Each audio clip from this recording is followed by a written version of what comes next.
There's a gene for liberalism, fetish, chemical imbalance, scientific proof, the love molecule. These are the phrases that scientists and their admirers throw around carelessly, even when they're not exactly sure what they mean.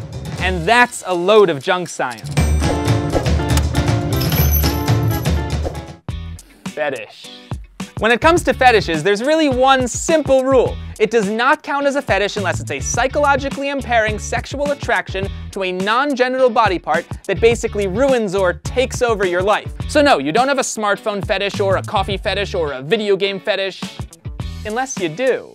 There's a gene for that. It seems like there is literally a gene for everything. Selfishness, political leaning, sexual orientation, mood swings, prophetic vision. But the reality is more complicated than that. At best, certain genes may code for certain proteins that occasionally influence some traits. Even then, most psychiatric disorders and personality traits have little to do with your genetics. A steep learning curve. A steep learning curve is supposed to mean something that's hard to learn quickly, but it turns out that learning theory already has an official learning curve, and it works the other way. Technically, a steep learning curve is aligned with a large positive slope, or something really easy to figure out really quickly. Take your time with this one.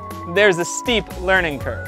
Chemical imbalance! Drug companies have convinced us that our diseases and emotions are caused by chemical imbalances, weird levels of serotonin or norepinephrine floating around in our brains. But prominent scientists have been saying for years that chemical imbalances are mostly an urban legend. Consider this, we have no idea how many neurotransmitters or chemicals are supposed to be in your brain and body to begin with, so it's pretty tricky to identify an imbalance.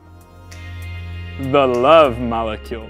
Oxytocin is not the love molecule, and we've seriously got to stop calling it that. It's not the trust molecule, the cuddle hormone, or the moral molecule either. Right now, the most we can say about oxytocin is that it makes you more receptive to information, both positive and negative. That same cuddle hormone you love so much has already been implicated in partner violence and mistrust of others.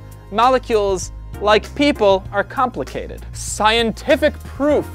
Proof and science simply don't mix. Scientific proof is an oxymoron. Science is wonderful, constantly changing, and full of people checking each other's work with the sole goal of tearing it to shreds. It's a self-correcting system, and sometimes it even works. But nothing is ever proven. And if anyone tells you otherwise, that's junk science.